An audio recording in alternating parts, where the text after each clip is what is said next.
Okay, so great to have with us Nigel Paine. Nigel Paine is the former Chief Learning Officer of the BBC. He's also author of 3 recent books published by Coke and Page, one of which is on culture, presents Learning Now TV, and is also are you the host or a speaker on the From Scratch podcast, Nigel? What's your role there? I do it. Both a presenter, speaker, interviewer. I do it with Martin Cousins. So you can check it out. We've done 150 of them. So there's lots there to choose from. Something for everybody. And I'm sure you'll be able to provide a link to how to get through to that at some point in the course of this. Fantastic. I'm going to let Nigel crack on with his presentation. I just want to say a couple of things about this. We have a lot of people. If you're used to a learning technologies or a learning and skills group webinar, we have very conversational events. I'd love to have that.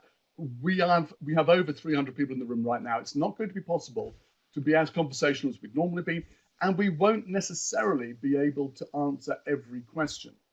So, Nigel, am I correct in saying that you're going to try to pick up on the questions towards the end of the presentation? I'll pick up questions, and if there's anything that needs clarification in the middle of the presentation, that's also fine. So I will do that, and then any questions that are remaining, I'll pick up in LinkedIn. I'll do a post in LinkedIn and I'll answer as many as possible. That's brilliant, Nigel. Thank you for committing to do that. One other thing, if you've joined via the browser, you may find your sound is cracking up. If you join via the application, you get a much better quality of sound. So that's as much as I want to say in terms of housekeeping. I'm going to hand you, I should say thank you to our sponsor, Omniplex, who's made it possible to do all of our sessions today. And I should also say the recording, the slides, the chat, and other documentation will all be available from next week. And the URL, I'm just going to drop into the chat area now. Please, Nigel, the floor is yours. Over to you. Thank you, Don. And I'd like to start with this, I think, masterly cover from Wired magazine in May. And that just, for me, it captured something.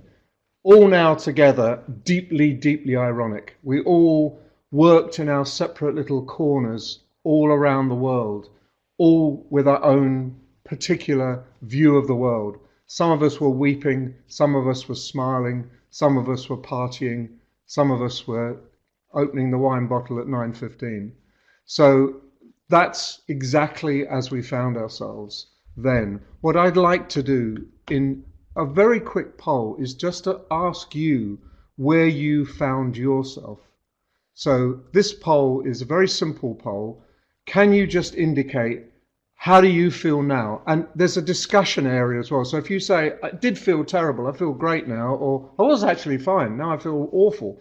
So fantastic, struggling, finding it hard to cope. So where are you in all of this? It would be very useful to find out, because it's important that we set that context. Find out, well, Nigel, although we are recording this, the poll is completely anonymous, and it's a great opportunity for people to share how they're really feeling about this right now. And you know what? I think I've opened a lot of webinars recently with this question.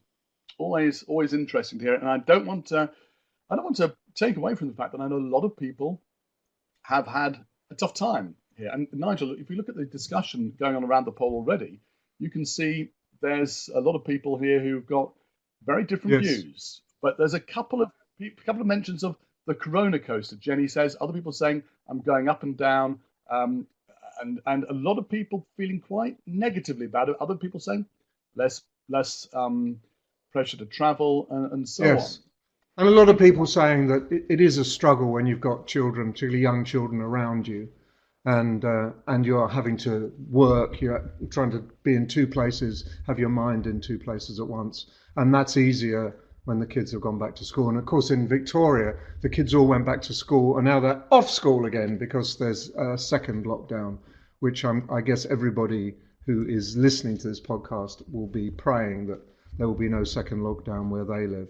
So it is difficult, the whole balance. And if you look at the numbers, not the majority, but a lot of people are fantastic. The majority are coping. There's 100 of you struggling or really struggling, and just a few who are really, really kind of on the brink. And that's not an uncommon response when I talk to people. And if anyone thinks that that group that I showed you at the beginning, everyone's the same, we're all workers, we all operate in the same way with our same level of focus, this has blown that apart, I think. And that the sensitive manager understands that we really need to look after our people and spend a bit more time caring and a bit less time bullying. And I really hope that the micromanager is dying, because they're failing. If you try and micromanage that group without bothering to understand where they're coming from, guess what? You fail. So this is our destination, I think. Our destination is to go from that to what Keegan calls an everyone culture, becoming a deliberately developmental organization where every day is a development journey. Now, Keegan is very interesting in that he didn't start focusing on organizations. He started focusing on individuals. And he was a breakthrough guy in the 70s. He's now in his 70s, still at Harvard, still very productive. And what Keegan said was that unlike the prevailing views in the 70s, Keegan believed that we continued to develop and mature as adults. Up until then, psychology stopped at the age of 18 or 19, because at that point you were fully formed, fully developed. It was only downhill from there.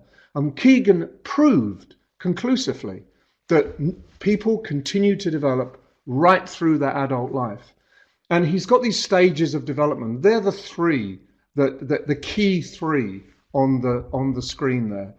The socialized mind is basically a great team player, someone who gets the organization, makes a big contribution to the organization, is someone you can trust, rely on. And in many ways, the socialized individual was the one that everyone sought. Great person, doesn't rock the boat.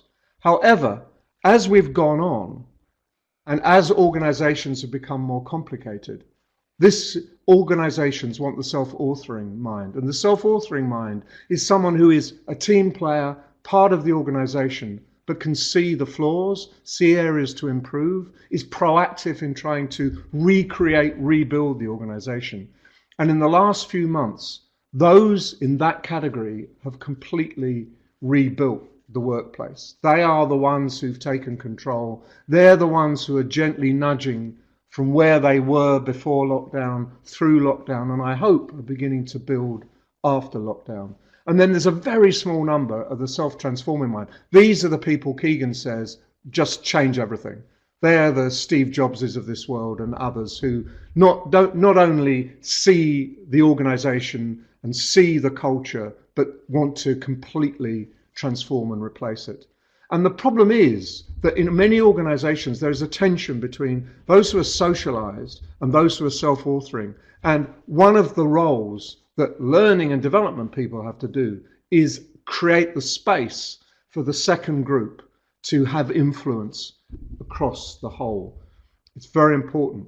And another thing that Keegan has said is that when you're disconnected and discomforted, just as the vast majority of people who've been here have been showing that they are, demonstrating in the poll that they are, that actually leads to discovery. And discovery has been one of the most interesting phenomena of the last few months. People have found things in themselves. They've managed to do things they never thought possible. Organizations have managed to go as fast as it's possible to go that they never dreamt they would do. Processes that would have taken 6 months have been done in 6 days. And this has been remarkable. Massive discovery based on discomfort. And discomfort is a critical part of the organization. But discomfort with psychological safety. If you don't feel safe, if you don't feel trusted, if you don't feel you're part of it, you're in big trouble. You will not discover, or if you do discover, you'll keep it very much to yourself because you don't want to get beaten up or shouted at or maybe even got rid of as a result of having views apart from the majority. And there was a wonderful tweet that I saw from someone saying, my manager tweeted me at 1 minute past 10, emailed me at 1 minute past 10 saying, you missed the 10 o'clock catch up, where were you? I went back to him and said, looking after my child, get over it. I'll be online at 10:15. I'll be doing my work right through. And that challenge would never have happened in the orthodox state of affairs. Sorry, I'm sorry I missed the 10 o'clock. Yes, I'll be there. And I'll be there for the 2 o'clock and the 4 o'clock. Yes, you want to check up on me? That's fine. Now that is no longer acceptable. We don't check up. We create, we solve problems, and we discover. And that's incredibly important. And I really believe that learning is a virus. It's a good virus and one we want to catch. But I also believe that many organizations are quarantine zones, and they're pretty good quarantine zones. In many ways, we managed to quarantine learning much better than we managed to quarantine coronavirus. And those in Victoria will know full well about how quarantining coronavirus didn't work quite well, because there were certain human beings involved behaving rather badly. So one of your jobs out there is to be the people who break out of the quarantine zones and help spread that learning virus around the organization, around the people in the organization, in order to empower and to help them move forward. And if you look at this is really interesting. This is the Deloitte Global Human Capital Trends Survey 2020. These are their top 6 trends. Look at them. Well-being, number 1.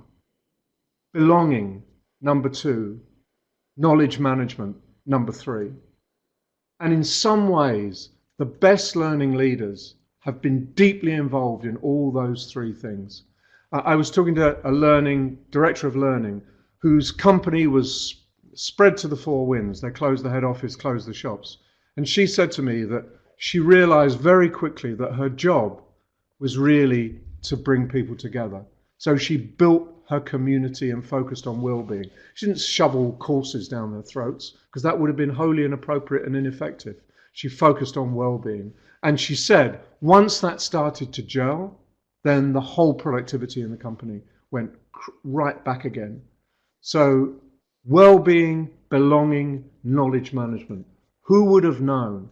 They're the kinds of things that are absolutely critical in the new learning and development. And I said that we're at the crossroads. One road leads to a completely repositioned, re-energized, reimagined learning and development.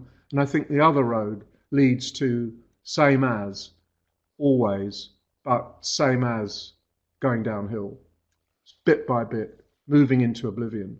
So there's this huge opportunity that everyone needs to grasp. And they need to be thinking now about how the organizations that they work for are going to be built back. I can see some comments about sound. I hope everyone can hear me. I can repeat anything that is really unclear if the sound breaks up. But I sound, think we're good, Nigel. We're okay. I sound good to myself, but I guess I would. Yeah, that's... So on we go. I think that there are 2 kinds of fundamental types of learning. One is productive, and we absolutely have to focus on productive organizations and productive individuals. And we've done that pretty well. I call it single loop learning based on the work of Argyris. And Argyris said that single loop learning gets us a long way, but it doesn't get us the full mile. What gets you the full mile is what I call generative learning. I think other people have called power skills. I don't know, I don't really care about the word, but generative learning is a great word, because generative learning means the learning that allows you to acquire other skills and tackle big problems. And so generative learning is double loop learning. It gets you to the source of the problem. It gets you beyond the superficial, there's an issue, we'll give this solution without thinking. It gets you beyond order taking learning. It gets you beyond simple solutions. And both generative organizations are more productive, have more productive teams, resolve bigger challenges. Generative individuals have ideas, have skills, and they're the kind of people in that second group, the self-transforming individual, the person who can self-author and thereby help transform the organization. So if you are locked in productive, I'm not saying throw that away. I'm saying think about how you build those skills in individuals and in teams and across the organization so they can come up with those ideas and solve those problems that have been so incredibly helpful over the last few months, so incredibly helpful. And people have done amazing things. And if you're some of those people, pat yourself on the back now for just being so flexible, agile, resourceful, and imaginative. But no one has done it on their own. I haven't come across a single person saying, oh, it was all down to me. It's always been down to me, my team, my connections, my network. And that's very important. And that's where you build knowledge. And that's the second critical trend from Deloitte. Knowledge sharing, knowledge management, getting knowledge, sharing knowledge, changing things as the result of knowledge. Don, Sherilyn Borton has raised her hand. I don't know if Sherilyn, if you could just put your what the issue is in the chat, and we'll try to deal with it. Okay, so I've started a chat with Sherilyn. I've asked her a question. Okay, that's fine. Now, I also think that if we're trying to fix organizations, we've got to fix the way we develop individuals inside organizations. I find this quite helpful, that we're all familiar with pedagogy, which is basically one to many. And there's nothing wrong with pedagogy. I'm not trying to say this is a hierarchy. I'm just saying different models of learning. If Don Taylor has a view of the world, I will sit at his feet and listen. There is no problem. Pedagogy works in many circumstances. But self-directed learning, andragogy, first coined by Malcolm Knowles in 1970, and he passed away this year, so he's recently died. Malcolm made a massive contribution. What he was saying is that for adults, pedagogy isn't the only answer. For kids, sometimes you need to tell them because they don't know very much. For adults, they know quite a lot, and therefore being a facilitator, encouraging, sharing, and multi-directional learning transfer is more important. But in 2000, these people, Haas and Kenyon, came up with this word hoitagogy, and that is self-determined learning. And that is essentially, the way I like to couch hoitagogy is everyone is both a teacher and a learner. And that's where you get a learning organization, where people share and learn. They have the humility to learn and the confidence to share. So it's about identifying learning needs. It's about advances beyond their own knowledge, about the whole organization growing and learning more, and about adaptivity, resilience, and so on. And I think that is very useful as a concept. We need more self-determined learners in organizations because they're the ones who are trying to get us out of the mess that we're in at the moment, or the mess that many organizations found themselves in at the current time. So hoitagogy is a worthwhile term, and it's worth thinking about. But hoitagogy doesn't happen on its own. The key is the organizational culture, and this is my little model of learning culture. And what I've said, and I think I've been validated in the last few months, is that unless you fix what's going on around the outside, trust, empowerment, engagement, and leadership manifesting those three. So if you have a low trust organization, you don't share. If you're not empowered, you do nothing, even if you know what to do. And if you're not engaged, you couldn't care less anyway. So fix those, and then you can get on to that inner circle, and eventually you'll create that learning culture. So let me just pick a couple of things to have a little talk about. There are some questions there which I'll come back to. I'll just pick up one. Victoria, how can a company institutionalize the learning time during working hours? Would you have any tips, Nigel? I think that the key is not to say you have 20 minutes learning time, but that you build in time for reflection. And reflection is learning time. So everything has reflection built in. New concepts, having to work out on a problem. It's okay to reflect yourself and with your team. It's okay to spend time tossing something around without necessarily directly focused on action and directly focused on doing stuff. And I think if you talk about reflection, it sounds better, it's more engaging, it's more acceptable than saying we need learning time. Because people say, well, do that in the evenings. Reflection is actually part of work. And I think we want learning part of the workflow. And Joseph's called it agile learning. Agile is a product method, it is a project methodology, and it kind of links in with all of this. But agile learning means people who've got different models, different ways of approaching an issue, and know how to get new information and build their skills. So let's just go into... Very quickly, while you're talking about hydrogen pedagogy, Tom raised a point here about the relationships that develop during an academic process. Yes. And the potential issues with, well, he's using the term abusive relationships, but it's also true, of course, that there are power and control relationships in education. Which would you agree we have to throw those off in order to be able to move from a pedagogical to a self-starting form of learning? I would. It's exactly the same in organizations. There are hierarchies in organizations, and you can have a hierarchy where basically the hierarchy is maintained through fear, through a lack of challenge, through obsequiousness, through demanding loyalty or whatever. And you can exactly the same in an academic relationship. It can be a bullying relationship, or it can be an open relationship.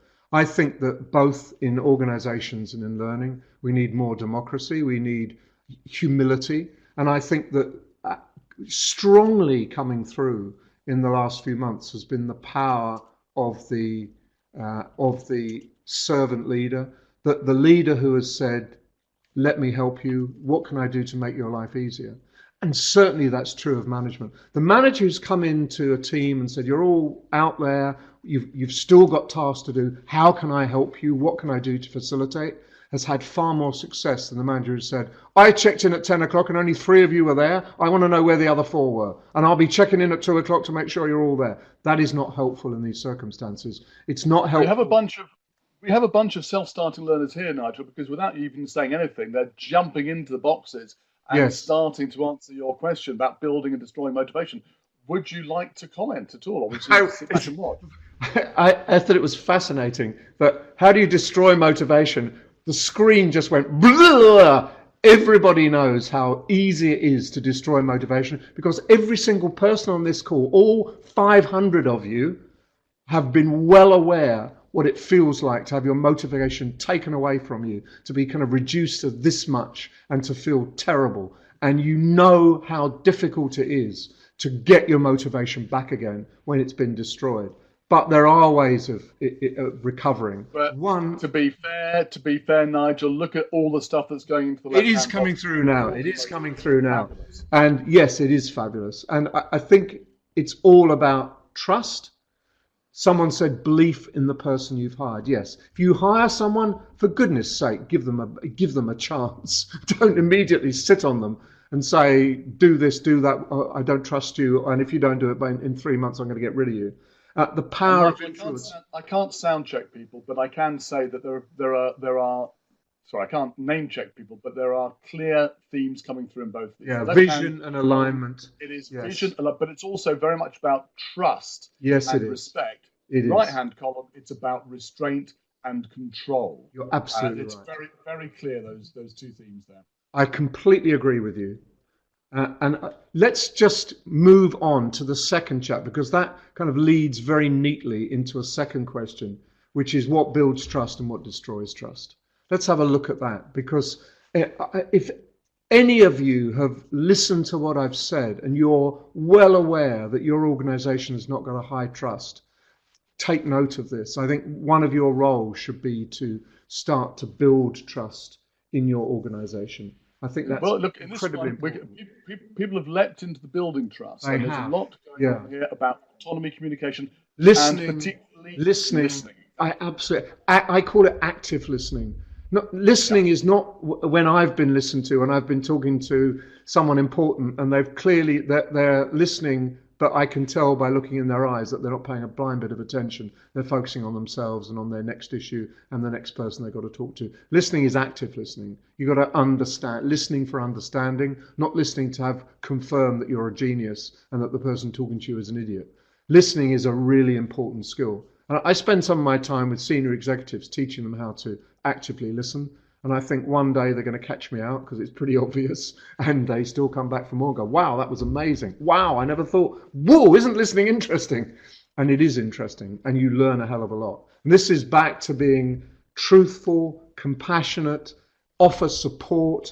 All of these things help to build trust. And you look at the areas of low trust and try and do something about them. And sometimes that's about individuals who need a little bit of help in their changing behavior. Often it's in the way the organization is set up that is essentially lowest common denominator. Somebody could do this, so therefore everybody has to jump through 65 hoops. And one of the interesting things about this whole time is that we've cut away a lot of those layers of bureaucracy because we needed to get stuff done. And if a decision that would have taken 6 months can be done in 6 days, please don't build back to 6 months. Try to build back for maybe 6 days was a bit rapid, but try and do it in 2 weeks. So I think these things are very, very important. Very, very important. So thank you for sharing your thoughts, everybody. These are fabulous. Really, really, I'm blown away by the quality. Yeah, really strong content there. Yes, and a blame culture, hypocrisy. If you have somebody who says one thing and demonstrates the exact opposite, you have fundamental breach of trust. It's not just hypocrisy, it's actually a corrosion in the organization. So it's about leaders showcasing the values and behaviors they want everyone else to do. It's about celebrating people's achievements right through the organization and not being afraid to say, I owe that all to Monica, not aren't I brilliant because I employ Monica. So therefore, it's definitely about being genuine, about being focused, about having the right behaviors and attitudes. Good behaviors, good attitudes build trust. Bad behaviors, bad attitudes destroy trust. So I'm going to go back to the presentation. Thank you for that. And we'll keep all this stuff. Don't worry, it's not being lost as soon as the screen changes. And just to finish off, really. So what you have to do is move. This is from Charles. Move to the right-hand side. So you do not want to be an order taker. You don't need to be only a learning enabler. You've got to go from enabling learning to creating value and creating performance. So if you've got people who are performing better and that creates value for the organization, you've got a watertight opportunity to show what you contribute to the organization. If you're an order taker and you're enabling learning, if you're still working on course catalogues, then that isn't necessarily the whole picture that will impress the organization. So I would, if you can, move from one side to the other and just have in your head value creator, performance enabler. What do you do for this company? I'm a value creator and a performance enabler. And once you do that, you begin to have collaboration and sharing. You create purpose and you operate, or you create autonomy, the ability for many people to operate more autonomously, depending on where they are, not only autonomously, but with appropriate autonomy. In the middle of all of that is that energy of the learning culture and the learning organization. And I think it's dynamic. It's about bringing knowledge from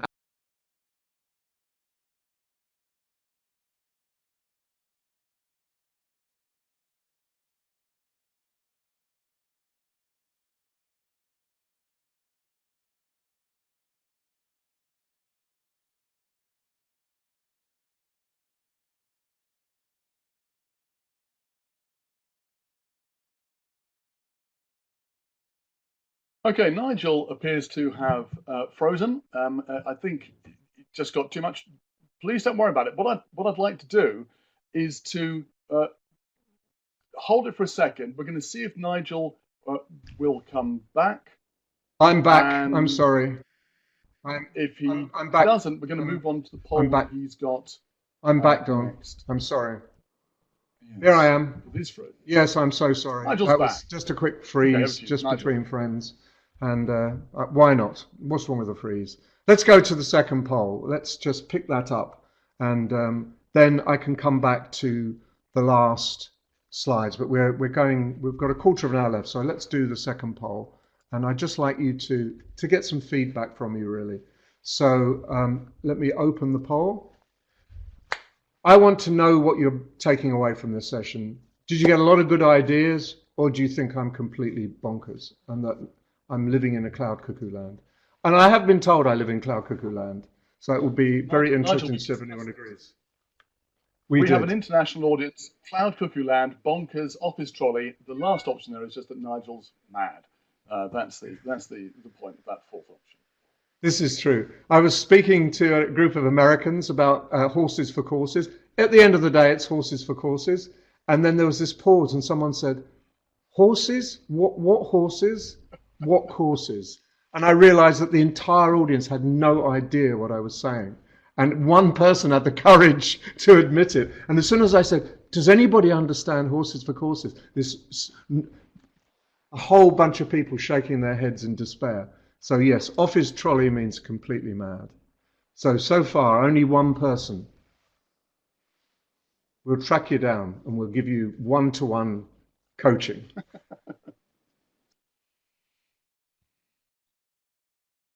Okay, so a range of things. I mean, some people saying there's a lot here, possibly too much. Good starter ideas are a bit rushed. Looking forward to more, says Liam. Astrid saying, would like some specific techniques to bring these great ideas forward, e.g. how to move from pedagogy to hodagogy or even andragogy. So, Nigel, I do think that's a fair point.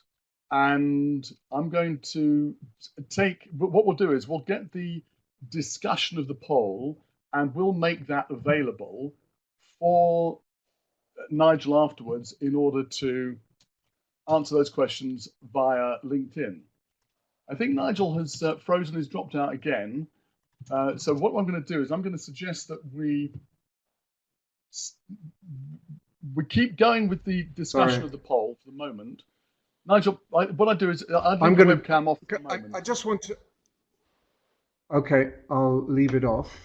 Maybe that's what's causing. We've just got bandwidth problems. I'm stopping my webcam, but I'm going back to the presentation, and I just want to finish the last couple of slides. And there. So essentially, growth mindset, where you embrace challenges, overcome obstacles, work your way to mastery. But I actually think that a growth mindset is something that an organization has as well as an individual. And no one has really said this before, but I think organizations develop mastery and are able to not give up, are able to take action, and organizations are able to be defensive. They are threatened, are able to be inspired rather than threatened by challenge. So all of this stuff is incredibly important. And again, that's like a kind of checklist. Have you got an organization that embraces challenges, persists to overcome obstacles, takes effort to master new skills, is inspirational rather than threatened by the success of others, and takes action rather than gets upset by criticism? These things are fundamental to a learning culture, a good organization, and great individuals within it. And I also believe that it's possible to develop a growth mindset inside a growth mindset organization, and it's possible to destroy that in an organization that gives up, is unpleasant and defensive and threatened. So the two things go together. So kind of finishing now, pretty much. And I just want a quote from Nadella. The key to the culture change I wanted was individual empowerment. Now, Nadella has done the most amazing job in Microsoft. And all Nadella takes credit for is setting the organization free. What Nadella did was allow the ideas, allow people to work in teams, allow people to share their expertise and work on ways of linking Microsoft products and people, and rather than live in the kind of silo world that it was before he took over. And the results have been absolutely spectacular. He has added more value than any other person in any organization ever. So he's an absolutely extraordinary guy. But that's what he says. It's about individual empowerment. And it's about this as well. I'm going to finish with Harold. This is the last slide. But it's about learning new things at the bottom and getting things done. It's about structured and unstructured. And what Jacques is saying is that we need to operate in a very getting things done, structured framework where we build productivity. But at the other extreme, we need social networks to increase awareness, where we can learn new things and we can operate informally. It's as important to create formal networks as informal networks. And in the middle are our communities of practice, where we test alternatives, where we look at what's possible, and where our expertise is aligned across the organization. So it's a both and view of the world, and it's a both and view of the world that I come to as well. So I'm going to stop there and I'll try and pick up some questions. That's the book, Learning Culture book, which tries to explain everything that I've said today in a lot more detail, with a few case studies to explain what I mean inside real organizations. Can you see, can anyone else not see this slide? John, I don't know which slide you're talking about. Can you see the slides, Don? Yes, I can see it on my my two devices. So I'm going to suggest we go to the wrap-up screen, Nigel, because we'll see the questions there. As long as we see the we'll questions. Also have yes, downloads. Please. Yes, I want to answer Kat's question first. Kat says, do you think that without psychological safety and belonging you talked about, a fixed mindset is pretty darn likely? And I think you're right. I'm more and more aware of psychological safety. I've been talking recently to Amy Edmondson, whose whole career really has been based on promoting and understanding psychological safety. Okay, now let's go through the questions, and thank you very much everyone for your participation today. I know it was very busy. We had a lot of stuff going on. There were people who didn't get all the sound. Sorry about that, Muge and others. I'm going to press on with the questions, Nigel, and I'd like to point out that in this screen here you can see that we've got useful resources that have come up during the course of the presentation in the middle. Underneath that we've got additional resources, and the one that begins D1S1, that's Nigel's slide deck, so you can download that immediately. Everything else is available from next week, the slides, the presentation, and so on.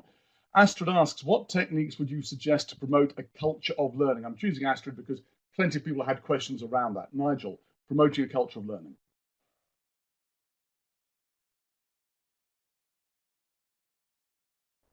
Just disappeared again for a second. Fixed versus growth, is this back? Yeah, fixed versus growth, is this back to psychological needs not being met? It's partly about that, but it's also partly about aspiration.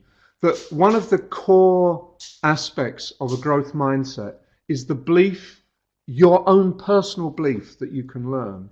And one of the cause of so much tension in organizations, one of the reasons why people are so resistant to change, is that fundamental doubt that I've got to where I am, I can do this, I don't want to do anything else, I'm too scared to do anything else. And I'm scared that I'll fail if I try to do anything else. So if you can convince people that they are successful learners, you'll do an awful lot to convince them that to embrace change, to work with change, and to make themselves vulnerable. Because when you admit you don't know something, you are incredibly vulnerable. And it's really fantastically powerful to be in that acute, if you like, that acute learning moment where I really don't know, it's scary, but I'm getting there. The easier reaction is just to say, I don't want to go there at all. And it's the same with organizations. That there's been a lot of arrogance in organizations. Some of you maybe even working for them. The organizations that perform worst are the ones who've said, we know what we're doing, we're just going to carry on as normal, People will get used to it. We'll sort it out eventually. And they have struggled really badly. The ones who've said this is totally new, we need new approaches, new ways of thinking, new ways of doing, are the ones that have been more successful. That's great. By the way, a lot of people saying thank you very much, Nigel. As we start to get towards winding down, we've got 5 minutes to go now, by the way, and we'll be wrapping up with making sure we run everything to time with this conference this week. Yeah. Should I just pick up the one about what about an old fuddy-duddy board in an organization? Go ahead. And I think the answer to that is that you don't present them a whole bunch of ideas about growth mindsets. You bring in the evidence that shows that this is actually the way to future success. And often fuddy-duddy boards in this environment have been won over. There's a wonderful example. Sarah Ratcliffe is speaking later. And Sarah talks about being shut out by the board, essentially as the learning person. You're just the learning person. Suddenly she's sent to stage because the board haven't a clue. And what she proved to them was that you can actually do it. You can turn an organization around very, very quickly. So it's you need to take the evidence. What moves the board? Find that evidence and present it to them. Don't go in with stuff that they couldn't care less about. And often they couldn't care less about the well-being of staff. They care about the well-being of profits. So therefore, focus on survival, money, bottom line, satisfied customers, new ideas, new products. That really happens. What learning approach do you recommend for reorganizations? The main approach is to don't do it on your own. Don't do it to people, do it with them. If you're looking to change, ask people how they would do it. Most are aware that things have to change in this current climate. How do we do that best? What are your ideas? Can you work on this and you group work on that and come back to me with your ideas, and we'll share all of that and we'll rebuild the organization together. Together maintains motivation. Separate being done to you increases the fragmentation, the sense of alienation, and the sense that I have no place in this organization.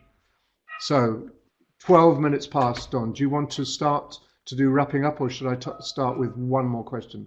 I'm going to put one more question's good. Dare to put a question, but dare to put the camera on now, just for the last few minutes. A lot of people are not very serious and focused about digital learning. I think my experience is the opposite, that people who were quite cynical about digital learning are suddenly unbelievably focused on digital learning. They are really keen to make it work, but maybe not see it as the 100% solution. I don't see it as the 100% solution. I think when we can come back, we'll come back stronger with digital skills, but also able to meet people face to face. And I was talking to Don, I think yesterday, Don, and you were saying that Learning and Skills Group will probably have this kind of environment as a part of what you do from this point on. It won't be, we're doing it face to face, we're not doing it face to face, we're doing it online. It'll be that combination. Do what you can do, work on the strengths. And can I just say as well, Don, that in the additional resources, if you have a look down in the bottom of the screen, I've put a Padlet board with a whole bunch of resources about learning culture. I've put my slides are there as the D1S1, that's my slides. An issue of The Curve, which was about learning culture.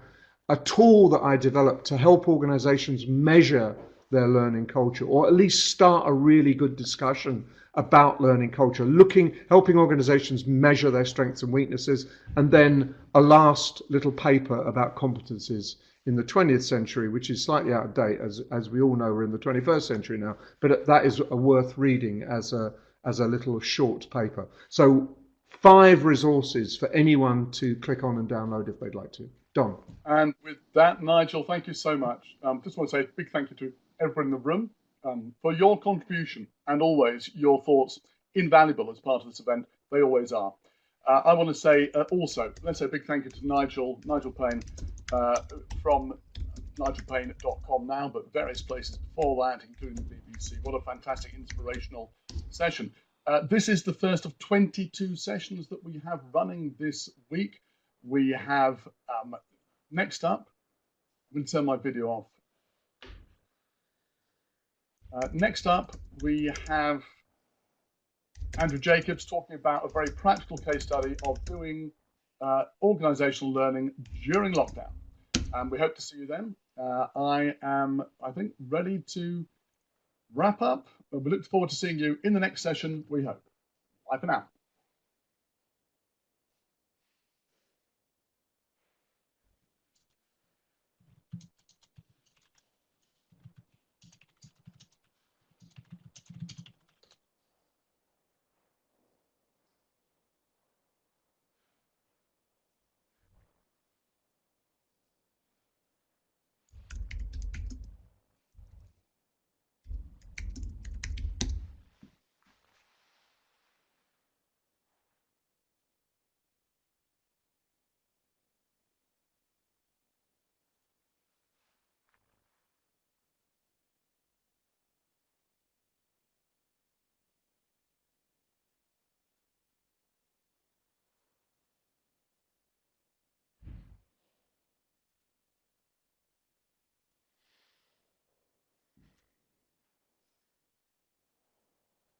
Juliana Fu, if you're still there.